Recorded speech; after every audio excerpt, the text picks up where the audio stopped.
Sometimes, in order to move forward, you gotta look back. People are always asking me how the heck I do all this all by myself. Fact of the matter is, without the help from a lot of folks, these projects just wouldn't happen.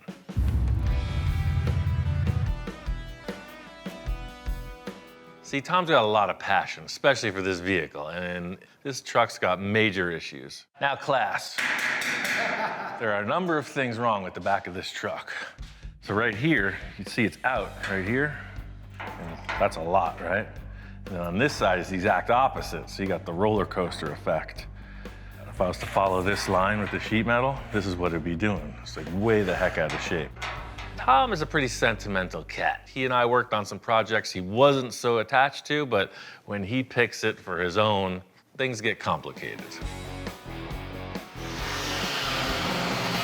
When you're dealing with someone's prized possession, their passion, the last thing they want to see you do is go at it with a frickin' knife. It's like they're thinking, oh, good times. No, that's later on. Right now, it's war. It's like visiting the dentist. Don't be nervous. Oh, man. It's very hard to watch. Was I expecting him to cut out the whole back of my cab? No.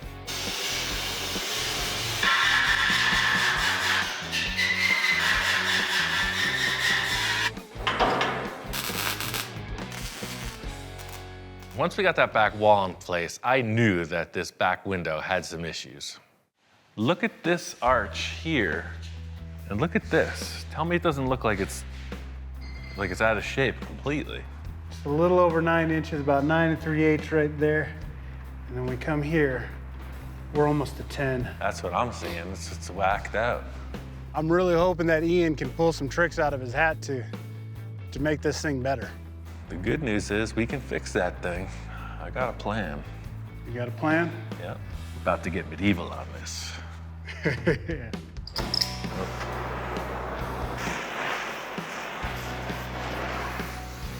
Is this one of the tricks that he has in his hat? I don't know, but I mean, it looks like something that came out of a barbecue.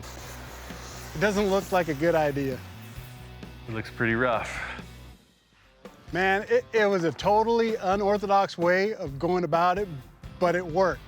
Ian managed to straighten out this window frame. Wow, man, you did it. Look at that. Done, done. I was really excited with the result that we got from this because this was a pretty rough project. And in the end, it worked out. Tom got exactly what he wanted. That's the biggest satisfaction for me, just helping a brother out. You know, hanging out with friends, spinning the cars around the dirt, that's what it's all about. Good, wholesome fun.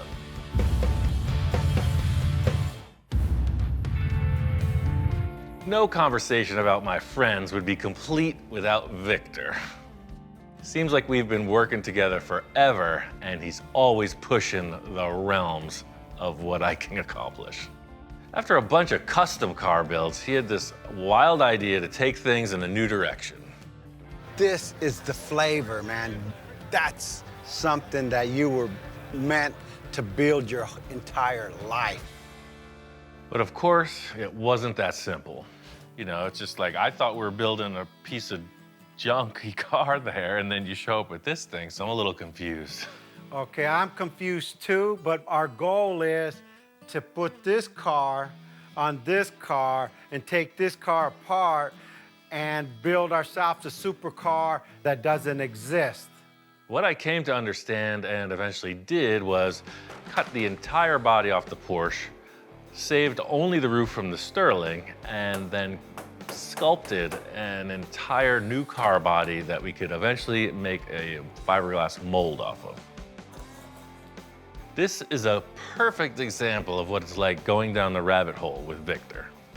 All the supercars got the fins on the bottom. Well, hey, guess what? I want the fins on the top and I want the fins on the side. Almost like a propeller to a boat, but straight. Okay. If you haven't figured it out yet, Victor likes to throw out crazy ideas and just see what happens. Let's just make like a cardboard mock-up, come up with some kind of concept. I was thinking of having a fin, and a fin, but I only need the fins on top, on the bottom, and the two on the side. And then put fins on the bottom. Yeah, exactly, a fin, okay. As loose as this is my favorite way to work. You know, just mock something up, stand back, take a look at it, adjust as needed. Shop inspector made the call, so it was time to move forward. I made the exhaust out of aluminum, some minor modifications from our tape mock-up, and made it fit the car. Oh yeah, that's totally cool. That was just one part of the project. The front end was next, and that had challenges of its own. Working on this sports car with Victor was quite an adventure. His ideas just kept coming out of left field. Check this out. You know, Super Bowl, right? Right. Well, I bought a new TV. When I explained to Victor that we can incorporate anything into the design of this car, he takes it to heart. And I think he's trying to push the boundaries a bit. So here's the grill, literally. Check this out. I mean, I seen it and that's where I got it. Check it out. There's the grill right there. Metalwork is kind of the realm I thrive in, and to do something really, artistic is more like jewelry than just car body fabrication, so it's a nice change of pace. In the end, if you want to polish it, that would be the next step, but right now I've maintained that nice defined ridge all the way through. Look at that thing. I finished up the grill, and you could see how Victor's wild ideas translated into the finished piece. This project was something I would have never accomplished on my own, so having Victor kind of lead me through this was super satisfying. I never knew what the car would look like. Just looking back on the amount of design work and the amount of effort in Ian's part, that he finally realized what he achieved. I mean, this was a task that not many people could pull off. Yes. And he did it. This project set the bar pretty high, but knowing Victor, he's just thinking it's about here. So who knows what the heck he's thinking of next. This was a big leap, and I know he's always going bigger.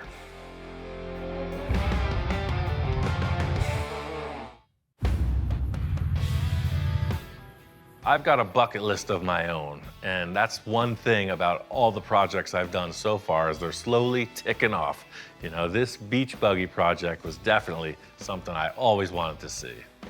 Maybe that's why I've been so fascinated with it, because it's stuff that I never saw it happen before me. Being that this was going to be used exclusively in the sand, I wanted to build an articulating front suspension. You know, something that looked very rudimentary, very hand-built, would have been done back in the day, and actually performed. So the idea here, and you see guys with Jeeps doing this all the time. So you got articulation in the suspension, but the two back tires are still planted flat. After I got the suspension dialed in, it felt old school. So I wanted to do something with the paint that was kind of mellow, but also kind of spectacular. The mellow, spectacular dichotomy. It's a delicate balance. Once I got it finished up, I took it to the vintage Dune buggy event at Pismo Beach, and it ran great. Bopping around in the sand dunes, you're not out there winning no races. It's not the ultimate performance vehicle, but it sure is a heck of a good time. My friend Bill is a big-time truck guy, and he's always got some kind of project going on. I've been trying to sell it and not really had any luck. I love it a lot. Nobody else seems to think it's that cool. This truck needed a major cosmetic upgrade. Bill didn't want to spend a lot of money on it, so he had to get creative. You've got so much potential here, there's stuff all over the place, so I think we can use a lot of the stuff you got. That's a good idea. Clean up the yard, the wife will be happy. Yeah, absolutely. You'll be one truck less in the driveway, That'll guaranteed. So I went on the search, and the unique thing about Bill is he's got stuff. Everybody's got their stuff, but he's got unique stuff. Nothing starts a good project like a good treasure hunt. Picked out a few things and headed back to the shop to see what I could put together. I did yank that bumper off the other truck, and I also got some good rusty steel, all that I could find. That front grille, just like the rear end, is just way overkill. I'd really like to show off the international styling instead of this big, angry-looking death bumper.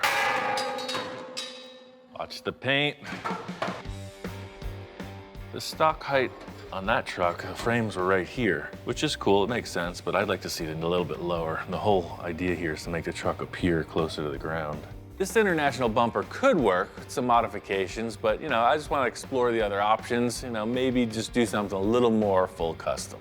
What if I took this and just turned it?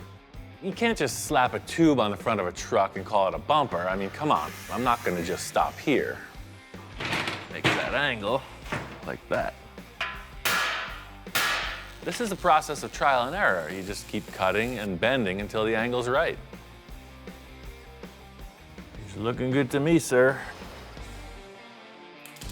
It's exactly what it needed. It's subtle, but it helps. Get the end caps on and it really finishes it off. For right now, it's conservative. You can see that's a clean bumper. Took another trip up to Bill's to see what other options I could find for the back half. Ian is a metal man and an artist, and he looks for shapes, but shopping cart corrals? That's the cool thing about Bill. Even though he may not understand exactly what I'm thinking about with wanting to use these parts, he's open to it. A lot of clients wouldn't be so gung-ho about my grandiose ideas. This truck is heavy duty, so I had my friend Dominic come in to give me a hand. It's a shopping cart corral. Like, how is that even gonna work on a tow truck? He wasn't so easily convinced as Bill. So that's the back of the cab. Where's the back of the truck frame? Oh, that's perfect. All right. There's a method to the madness. Yeah, all right. Took a little explaining to really get the point across of my glorious shopping cart envisioning. We finished up the sides and added a tailgate. Then it was time to show Bill the truck. Old Red is all wrapped up. This project's a bit different than my other ones simply because I didn't know what I had to do here. It would be way easy to go off the rails like I typically do, but fortunately I was able to keep it in check. I drove it over here to Bill's, and if there's one thing that Bill loves, it's old international trucks. Wow, Ian, you've arrived. Got a little change, looking a little different than it did last time. Woo! Yeah, another miracle. Old Red, at your service. The bumper, oh my gosh. The little sun visor, the tailgate, he redid the whole back of the truck, and the stance, he lowered the front. I mean, all of it was like, that's it, Ian, you did it. Out of the scrap pile and back on the road. Another successful transformation.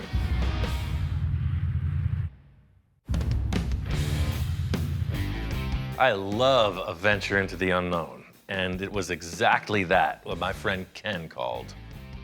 All I knew was that he's a total train fanatic, and he volunteers at this museum and needed some help. What do you think?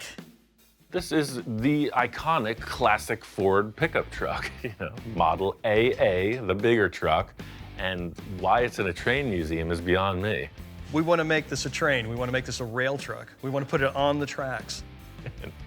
I thrive off of new challenges, and I've never built a rail truck. It's a pretty major task, to put a truck on the tracks. It's very clear that that axle doesn't fit. So just like you back half a race car, you cut the back of the chassis off. Oh, yeah. We're gonna do the same thing with this. As if you were tubbing a car, we're gonna narrow the frame rails and do major surgery on the axle. I was really, really pleased that he didn't flinch. He didn't do this. We didn't know what we were going to get from him when we showed it to him because he wasn't really prepped all the way. It just pulled him, and I was so happy to see that. Because I knew nothing about building a rail truck, I just went back to home base. I narrowed the rear of the truck, rebraced it, and put it all back together. Meanwhile, Ken dug up a picture that really showed the concept of where they were going with this project. This is from the State Railroad Museum. There's the truck, buddy. Is that cool? That is freaking cool. And you've Whoa, already done... Look at that. That's nuts. You've already done this. I mean, you've already brought it in. In recreating this antique rail truck, the biggest challenge was the aesthetic part of this front cow catcher. Ken said that the museum had a huge part stash, so I set off to find the things to make this happen. Not only does the stuff have to fit the look, you know, it has to function. It has to feel like it's old and crusty. I mean, it takes a trained eye to really spot what you need. I'll grab some of the smaller stock. This is like shoe shopping, you know? What style looks the best, what style fits. This is exactly what's on the drawing. This matches the turnbuckles, this diameter. I'd call that a successful outing. A nice hot stick, put it right there, and give it a bend. This is old school metalwork, you know? It takes fire to bend metal. That's what I'm talking about. Full custom blacksmith. This cow catcher's really taking shape, you know? It may be the best cow catcher I've ever made. I got one more idea that'll really sell it. This thing is looking cool, just like it would have been on the rail line back in the day. In the end, Ken and his crew got what they were looking for. The big takeaway from me was the passion, you know, the camaraderie. There was a lot of people pitching in. They all made this happen. A little fun, a little building, a lot of learning, and in the end, we get a really cool project.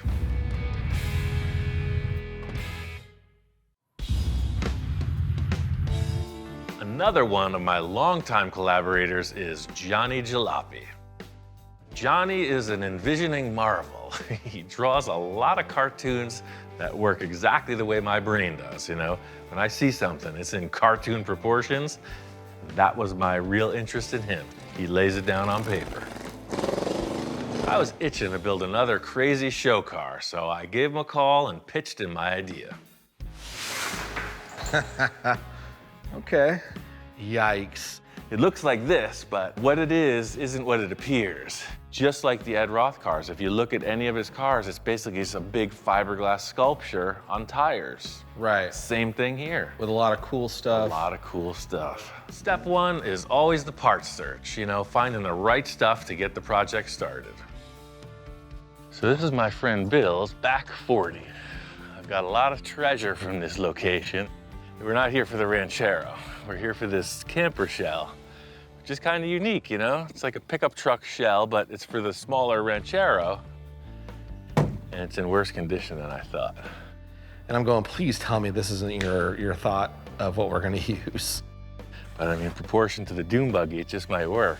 I mean, I think this would definitely be pushing your talents, man. You know what my friend Victor said? You take doo-doo and turn it into diamonds. You got, well, there's a doo-doo start for you. But I agree with you. I've seen you do crazy stuff. I've seen you take worse. Sold, sir. Regardless of Ian's plan of whatever the project is, Bill's just super pumped. It's gonna get out of here. I don't know, man. I mean, look at the roof from here. But that's kind of your drawing, dude. So I mean, it's wide, but we'll do it exactly like the Ranchero. Cut it right down the center. It's a little. It looks like it's gonna be a lot of work to cut that thing down, though, right? I mean, that's a lot of pieces. So it's simple math, right? So we come in here real fast, right? I see your visor here. We're gonna cut this off. That's gone. This bottom part's gone. This is canted forward. It's sliced through the middle. It's narrowed. Simple, right? Yeah, that seems really easy to do. I'm gonna whack this thing into shape and mock it up on the car. Check this out. And then suddenly, like the lines of the front of where he cut it and the back end start making sense. This might work. King of the road. Yeah, I'm totally seeing it now. With the mock-up laid out, he was convinced. All we had to do was get funky and make this thing happen.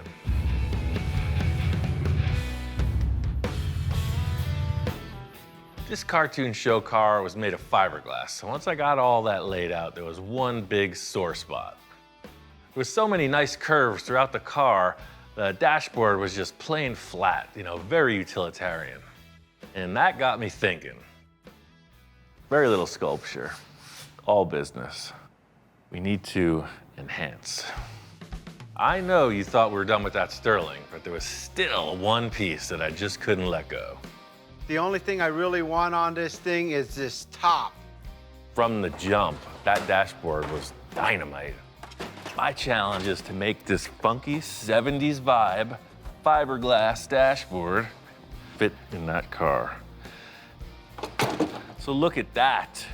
Freaking floating space pods on this awesome wraparound dashboard. The basis of my projects has always been found parts. So this next step is just in that same vein.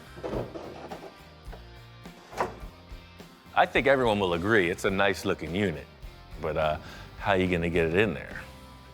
As a great man once said, it just isn't even close to fitting. So, I'm just gonna cut it up. Here we go.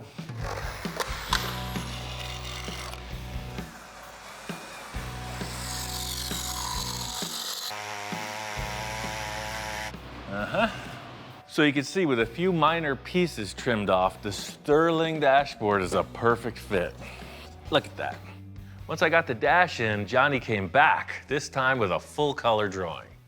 So, I mean, just first thoughts. I love this white panel coming to the little spear right here. Right. So what if the white followed through and it came around and then kind of hooked up? It doesn't need to follow this line, but it came up and you had two jutting spears like that.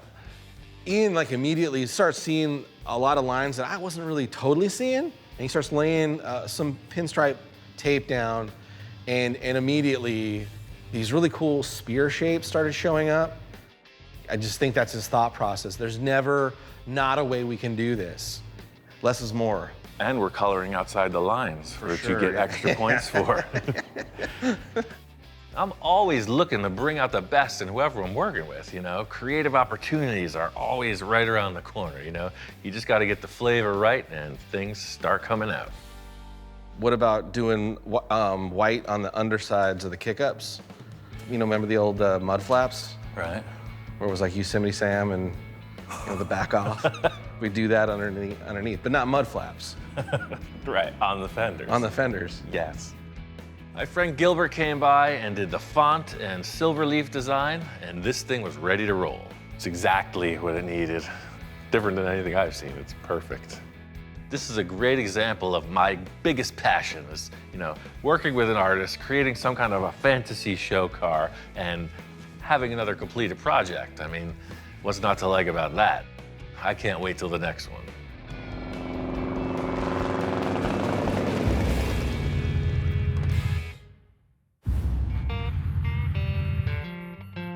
A while back, I did another project with Johnny Jalopy. It was a revisioning of my show car called the Space Junkie. In the middle of it all, I called in a surprise visit from a good friend who is hot rod royalty.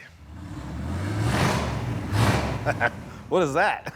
Yeah, let me show you. I got a little treat. I invited somebody over. So we pop around the corner and there's this really tricked out, flaked, crazy car with a dude in a top hat, and I'm like, oh my God. I introduced Johnny to Dennis, Ed Roth's son. I'm Dennis. I'm Little Daddy Roth. What's up, Johnny? Very nice to meet you. I'm like, oh my God, it's Ed Roth's son. And he's like, I got goodies for you guys. I asked Dennis to come by because he's got a line of paint products designed specifically for this type of car. And as soon as the light hits that Roth flake, it's amazing. I actually built that car to showcase the metal flake because I got a real education when I was 10 years old. Dad was flaking them, and I jumped right on the bandwagon. I've been flaking for 50 years. See, this is what I'm talking about, man. This is the exact effect we need. Yeah. So it's like multi-layers of different tones of flake with the candy over it. Our car needs this effect. It's unbelievable. When he called me and said he wanted metal flake, dude, I said, dude, I will deliver it. You know what I mean? I'm coming up there right now because I want to see your car. Come on. Whoa, check dude, out what we're making. Man, this is sick. We pick up the boxes and go inside, and Dennis sees the car that we're working on, and he's just kind of blown away. You know? No, dude, oh, the front ladder bars are insane, dude. This is the guy who's seen it all. He grew up in his dad's shop, seeing all the creations, and he's kind of digging this. The whole lightweight look, these things on the side, these fins right here are just mind-blowing. Everything that Ian does has that flavor about it. You know, I know Big Daddy's looking down on Ian right now and going, oh yeah, Ian, you know what's up. It was great to see Dennis react to the car. It really motivated us to get super crazy with the paint. Holy mackerel. Wow. Hey, Welcome Hey, back. Ian, how are you? I'm doing pretty good. Wow. What'd you do this time? Later, my friend Jack came in for the upholstery. You know, he's been doing a lot of work for me, but he's worked with all the greats, Barris, Winfield, so many others. And somehow I made my way onto his A-list. I pretty much got the whole deal figured out. The only thing left is the interior. You know, Jack was digging it, so I pitched him my idea. So the whole thing is with the interior being so mellow and subtle, I want the fabric to pop, you know? I was thinking like that metal flake, blue old school glitter vinyl to complement these pinstripes. So when you're looking through the bubble, you'll see these two blue things broadcasting out, you know? This blue metal flake, they don't make it anymore, from what I understand, so it'll be pretty hard to get. That's, If we can find it. And blue metal flake vinyl? well, He likes metal flake, you know. He tried to metal flake my truck. I know it's impossible to find. It's the hardest stuff in the world to get a hold of. So Well, wait I a got minute. this instead. He was playing with me, see? Well, that's what we're talking about, isn't it? Yeah, Of exactly. course. I could pull a few strings, man. Oh, man. So you Look at think this guy. 2 yards of this stuff will be enough? Sure. Be Check plenty. it out. Check it out in the sun. Plenty That's the good. thing. It's just like the Put frame. the God light on it. Jack's not a big fan of metal flake, so I just wanted to catch him off guard a bit. He pulled one on me. Had to pull a few strings to get it back in the men's room, but they handed it through the wall, through the back window. Well, it is a bold choice, and it's a lot of people are afraid to take chances because they think they're going to ruin their reputation or something like that. It's his personality. That's what he does. He likes to zap you with things. I agree with Jack's assessment of myself 100%. I'm an antagonist. I'm the nice guy. My car's kind of edgy. Working like Ian works is like you're doing it on the fly. You know what I mean? You plan it as you go. It's enjoyable. Welcome to upholstery, full custom style. That's right. The proof is in the pudding. We got to put it in the car. So this one comes in. You set the panel in, ran a couple screws in on both sides, and we looked at it, and it even looked better. I was really surprised because I didn't think it would look that good.